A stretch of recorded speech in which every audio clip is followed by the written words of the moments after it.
जय माता दी दोस्तों, आज की कहानी मैं आपके लिए लेकर आया हूँ माया जाल में फंसे नारद। एक बार नारद जी को यह अभिमान हो गया कि उनसे बढ़कर इस पृथ्वी पर भगवान विष्णु का कोई दूसरा भक्त नहीं है। उनका व्यवहार भी इस भावना से प्रेरित होकर कुछ बदलने लगा।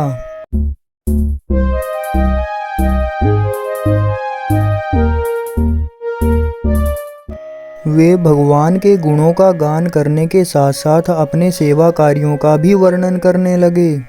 भगवान से कोई बात भला छुपी थोड़ी रहती है। उन्हें तुरंत इस बात का पता चल गया। वे अपने भक्त का पतन भला कैसे देख सकते थे। इसलिए उन्होंने नारद को इस दुष्प्रवृत्ति से बचाने का निर्णय किया। एक दिन नारद जी और भगवान विष्णु दोनों साथ साथ वन में जा रहे थे। अचानक भगवान विष्णु जी थककर एक वृक्ष के नीचे बैठ गए और बोले, भाई नारद जी, हम तो थक गए हैं और प्यास भी लगी है। कहीं से पानी मिल जाए तो लाओ, हमसे तो प्यास के मारे चला नहीं जा रहा है, हमारा गला सूख रहा है। यह सुनकर नारद जी तुरंत सावधान हो गए। उनके होते भला भगवान प्यासे रहें, ऐसा हो सकता है? वे बोले, भगवान अभी लाया, आप थोड़ी देर प्रतीक्षा कीजिए। नारद जी एक और दौड़ लिए। उनके जाते ही भगवान मुस्कुराए और अपनी माया को नारद जी को सत्य मार्ग पर लाने का आदेश दिया। माया शुरू हो गई। नारद जी थोड़ी ही दूर गए होंगे कि उन्हें एक गांव दिखाई दिया, जिसके बाहर कुएं पर कुछ युवा स्त्रियां पानी भर रही थी। कुएं के पास जब वे पहुंचे तो एक कन्या को देखकर अपनी सुध-बुध खो बैठे। बस उसे ही निहारने लगे। वह यह भूल गए कि भगवान के लिए पानी लेने आए थे। कन्या भी नारद जी की भावना समझ गई। वह जल्दी जल्दी जल से घड़ा भरकर अपनी सहेलियों को पीछे छोड़कर घर की ओर लपकी। नारद जी भी उसके पीछे हो लिए। कन्या तो घर के अंदर चली गई, लेकिन नारद जी ने द्वार पर खड़कर नारायण नारायण का अलख जगाया। गृह स्वामी नारायण का नाम सुनकर बाहर आया। उसने नारद जी को तुरंत पहचान लिया। अत्यंत विनम्रता और आदर के साथ वह नारद जी को घर के अंदर ले गया और उनके हाथ पैर धोकर स्वच्छ आसन पर बैठाया तथा उनके सेवा सत्कार में कोई कमी न छोड़ी। उन्होंने उनके आगमन से अपने को धन्य बताते हुए अपने योग्य सेवा के लिए आग्रह किया। नारद जी बोले, आपके घर में जो कन्या अभी अभी जल का घड़ा भरकर लेकर आई है, मैं उससे विवाह करना चाहता हूँ। नारद जी की बात सुनकर गृह स्वामी एकदम चकित रह गया, लेकिन उसे प्रसन्नता भी हुई कि मेरी कन्या एक महान योगी संत के पास जाएगी। उसने स्वीकृति प्रदान कर दी और नारद जी को अपने ही घर में रख लिया। 2-4 दिन पश्चात उसने शुभ मुहूर्त में अपनी कन्या का विवाह नारद जी के साथ कर दिया तथा उन्हें गांव में ही धरती का टुकड़ा दे दिया, जिससे वे आराम से अपना व अपने परिवार का पेट भर सकें। अब नारद जी की वीणा एक खूंटी पर टंगी रहती, जिसकी ओर उनका ध्यान बहुत कम जाता। अपनी पत्नी के आगे नारायण को वे भूल गए। दिन भर खेती में लगे रहते, कभी हल चलाते, कभी पानी देते, कभी बीज बोते, तो कभी निराई गुड़ाई करते। जैसे जैसे पौधे बढ़ते उनकी प्रसन्नता का पारावार न रहता। फसलें हर वर्ष पकती कटती और अनाज से उनके कोठरे भर जाते। नारद जी गांव के एक संपन्न किसान माने जाने लगे।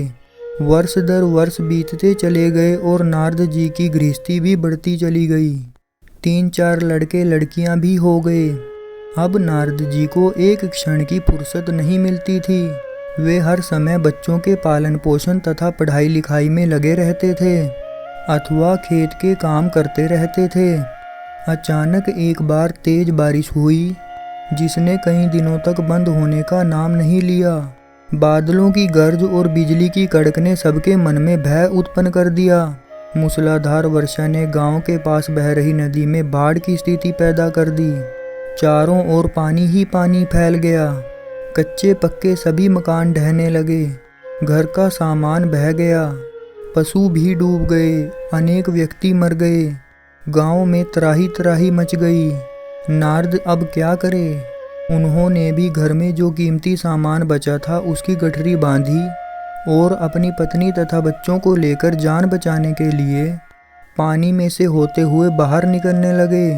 नारद जी बगल में गठरी थामे, एक हाथ से एक बच्चे को पकड़े और दूसरे हाथ में अपनी पत्नी को संभाले हुए थे। पत्नी भी एक बच्चे को गोद में और एक का हाथ पकड़े धीरे धीरे आगे बढ़ने लगी। पानी का बहाव अत्यंत तेज था, अतः यह भी पता नहीं चलता था कि कहाँ पर गड्ढा है और कहाँ टीला।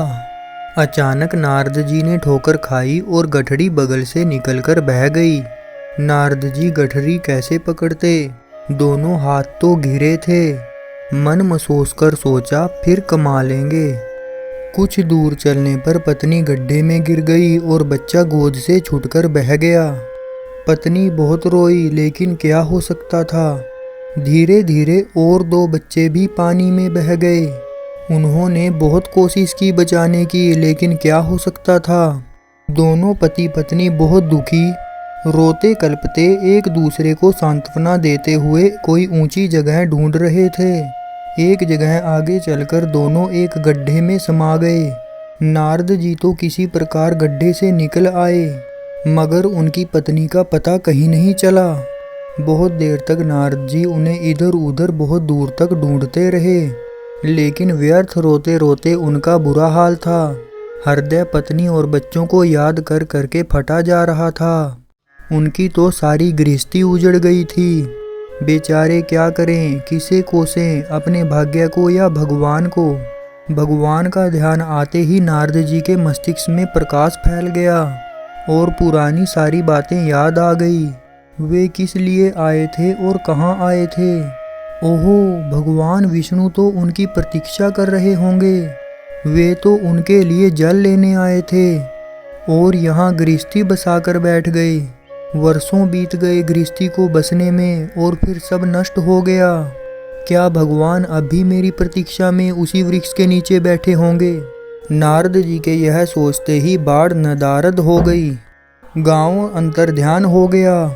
वे तो घने वन में खड़े थे। नारद जी पछताते और शर्माते हुए दौड़े।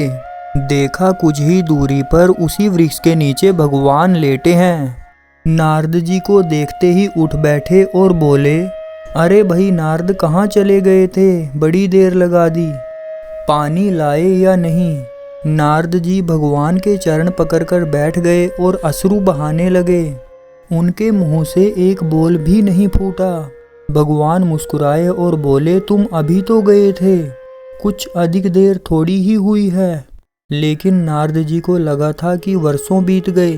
अब उनकी समझ में आया कि यह सब भगवान की माया थी, जो उनके अभिमान को चूर चूर करने के लिए पैदा हुई थी। तो दोस्तों, ये थी मेरी आज की कहानी। आपको कैसी लगी प्लीज़ लाइक, शेयर और कमेंट करके ज़रूर बताना।